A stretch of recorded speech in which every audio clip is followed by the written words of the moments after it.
Back with Aric Iosue again. If you remember, we met him at his shop during the off-season. We found out about a car that is new to him that he was bringing out this year. We found out why it's the color it is and all that kind of stuff. We also learned how the wings adjust, so make sure to look at those on the channel. Aric Iosue has one start. It was 2 weeks ago at Lorain, 6th place. That was an MSS race, correct? Yes, it was. And we have a combined race next week, correct, at Jennerstown? Yes. ISMA and MSS together? Yes. Yep. So how did it go? Because you told me, I remember we were talking to you in the shop, you hadn't been in this car yet, and it was somewhat different. Evaluate how the first night went. Yeah, it was good and bad. You know, we had a bit tough as far as performance goes. I wasn't super comfortable in the car. It's not as comfortable as I thought I was.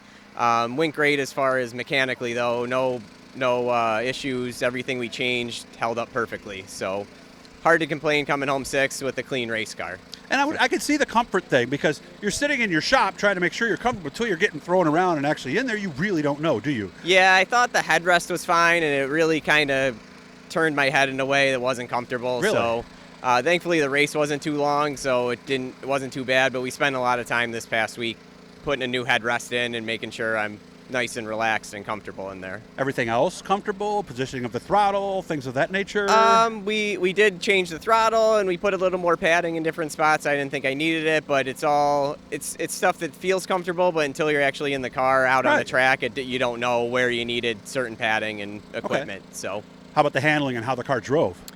It's a completely different car, and being at a new track, I didn't really know what to expect. Oh, you hadn't been there? No, I never been there. So yeah, it's kind of tough. So it was a lot to take in all at once. The handling wasn't what we wanted, but again, we were 6th place wasn't bad. We were a little off, but not terrible. So we're excited to go back there in a couple weeks. So this practice today here at Oswego really does take on a pretty big importance, because here we know the track, but we're still working on the car, so at least now you should be able to get better, I would think, right? Yeah, certainly. We still have a lot of learning to do setup-wise with this car, and now I know what to expect while being at this racetrack. So I'm excited to get on the track and hopefully make some proper adjustments, and you know, I'm just excited for this weekend, honestly. So is it a specific goal, or just go out there with the baseline and go from there and just keep adjusting? Yeah, we've never been here with this car, so we got to get a baseline, and hopefully I'm more comfortable. I don't see any reason why I won't be, but again, I know what the car needs at this track, so hopefully we can learn a lot tonight and be pretty strong tomorrow. What's the plan for next week? Got to get through tomorrow first. Well, if everything goes well, I mean, are you going to be at Oswego, or are you going to do that combined show at Jennerstown? If we do anything, it'll be Jennerstown. Okay. So, yeah. How much wingless stuff here? We won't be doing any wingless stuff. Oh, really? Except maybe Classic Weekend. So and that's about it. The other car is our wingless car is a bare frame right now. So, so it's not going anywhere as of right yet. Okay. So how many winged shows do we envision between ISMA and MSS?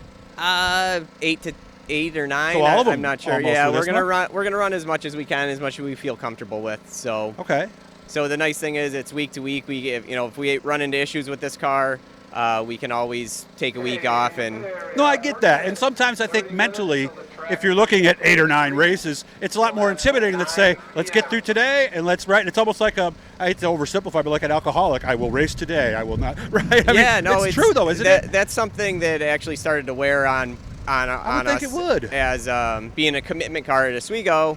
We're not committed to anything. We don't have to race if we don't feel like it, or if something comes up, or we want to go to the beach that weekend. We can race when we feel like it, which is nice, but we also want to take advantage of opportunities. Okay. I saw the old Super that was in the shop, and I got to come out again, and I'm going to make sure I get your dad's contact info. Sure.